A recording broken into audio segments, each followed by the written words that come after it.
Okay, this is section 4.5, day 2, and we're just going to finish up a couple of proofs on ASA and AAS. Remember, your job is just to find the three things to make them congruent, and then decide if that side is in between the two angles or kind of off on the end.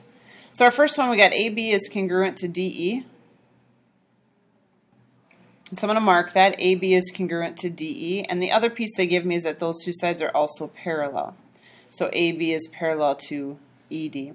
What's great about parallel lines is that now we're going to be able to talk about corresponding, alternate exterior, alternate interior, which is usually our go-to. It's the one we use the most, or co-interior. We're going to talk about one of those four types of angles. Anytime you get parallel, you're going to get one of these four. And they tell us ABE. So ABE, if I trace that, would be right here. And then this is a small typo, so change that to DEC, and DEC would be right here. And those two angles are equal because if I extend these lines, which are my parallel ones, and then that transversal, these are called alternate interior angles. So alternate interior angle theorem.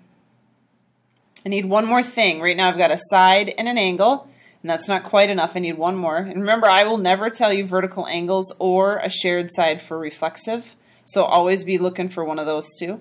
And we have vertical angles this time, that guy right there.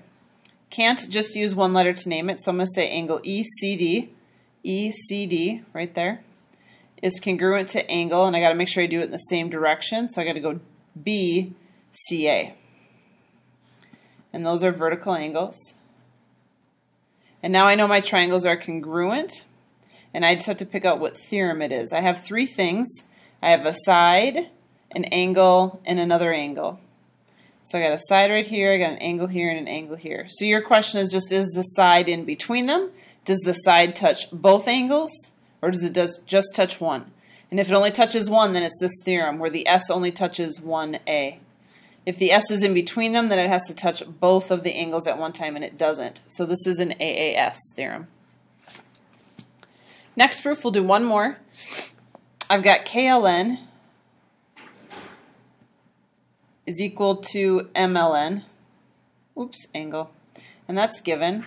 Also, KN is parallel to ML, which is awesome. And again, we're going to extend those because we're going to be able to talk about transversal stuff. So first thing I'm going to look for is vertical angles and shared sides, and they have a shared side right here. So NL is congruent to LN, and we know that that's the reflexive anytime they share a side. And next, we got to somehow use these parallel lines. So we need to talk about a type of angle. We usually go with alternate interior. So I'm going to look at that guy right there and compare him to this one. So those ones are equal, KNL right there, and then MLN, that one right there. And I know those are equal because of alternate interior angles. I forgot to mark my one side right there. That's there. And so now your triangles are equal. And your question is just which one. So I got a side, I've got an angle, and I have an angle. So it looks like it could be angle, angle, side, but we want to make sure that we have the side only touching one of the angles. And this side, if I trace it, actually touches both angles. So this has to go angle, side, angle. I need the side where it would touch both of the angles. So your biggest trick really is picking out whether or not it's AAS or ASA. Start by always listing what three things you know. That kind of helps you narrow down the field. And then look whether or not the side is between the two angles or it's off on the end.